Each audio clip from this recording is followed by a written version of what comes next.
Wacana pembentukan koalisi besar mengemuka setelah Jokowi hadir dalam pertemuan 5 ketua parpol di DPP PAN tempo hari. Jokowi juga menyebutkan bahwa wacana itu cocok. Maksudnya, kelima partai tersebut merupakan partai pendukung pemerintah. Jadi, sudah ada chemistry antar partai. Tugas selanjutnya barangkali adalah menahan ego agar tidak berebut capres dan cawapres. Menanggapi soal wacana tersebut, Gerindra perlu pembicaraan lebih lanjut. Karena selama ini Gerindra memang salah satu partai yang sudah jelas memiliki kandidat capres, yaitu Prabowo Subianto. Namun untuk membentuk koalisi besar diperlukan sikap legowo partai lain jika mereka mau menerima Prabowo sebagai capresnya. PDIP juga menyatakan bahwa wacana itu baik dan PDIP berminat untuk bergabung. Tapi syarat yang diajukan oleh PDIP adalah capres harus berasal dari partai mereka. Kepentingan-kepentingan dalam koalisi besar tentu akan bertabrakan. Karena itu setiap partai mesti melihat dengan jernih kondisi di lapangan. Karena lawan koalisi besar adalah koalisi perubahan. Di sana ada Anies, sudah ditetapkan sebagai capresnya. Untuk posisi cawapres masih tarik-menarik antara PKS dan Demokrat. Jika melihat fakta di lapangan, kandidat paling mungkin untuk diduetkan dalam koalisi besar adalah Ganjar dan Prabowo. Karena dua orang ini yang memiliki elektabilitas paling besar. Siapapun capresnya, dua orang ini memiliki peluang sangat besar untuk menang.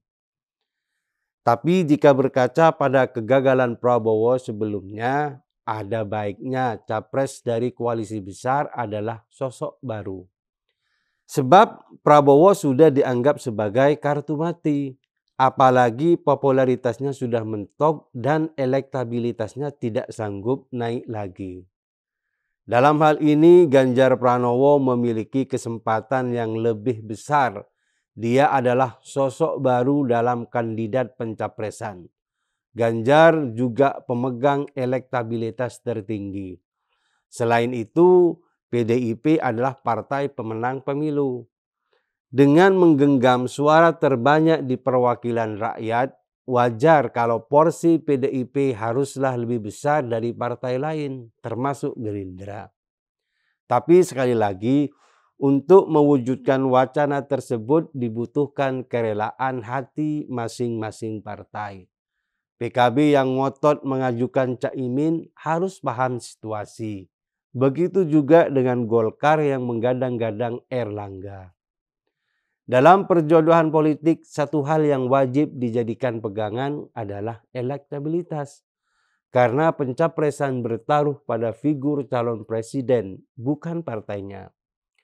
Seorang kandidat capres dengan elektabilitas terbesar memiliki hak untuk maju, walaupun mungkin suara partainya kecil. Apalagi jika ada kandidat yang bagus elektabilitasnya dan besar partainya. Ganjar merupakan pilihan capres paling rasional jika koalisi besar dapat terwujud.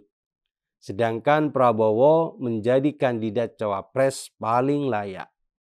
Itu jika koalisi besar ingin mengalahkan koalisi perubahan dengan relatif mudah. Karena jika masing-masing partai keras kepala, maka peluang koalisi perubahan untuk menang jauh lebih besar. Wacana pembentukan koalisi besar merupakan sebuah ilustrasi untuk melanjutkan kerjasama partai pendukung pemerintah.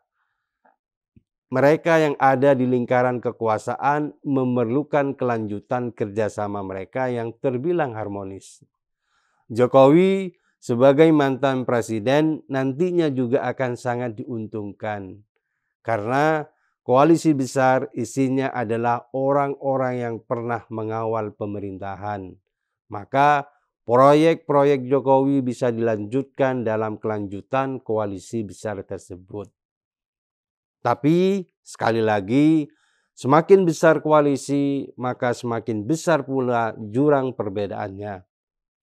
Mengingat waktu yang semakin mepet, para calon anggota koalisi besar harus melapangkan dada mereka untuk menerima pasangan capres-cawapres paling logis sebagai lawan Anies. Mereka harus menyatukan pandangan dan berbagi kepentingan politik. Jika koalisi besar terbentuk, Anies dan koalisi perubahan bakal panas dingin. Lawan mereka akan sangat berat.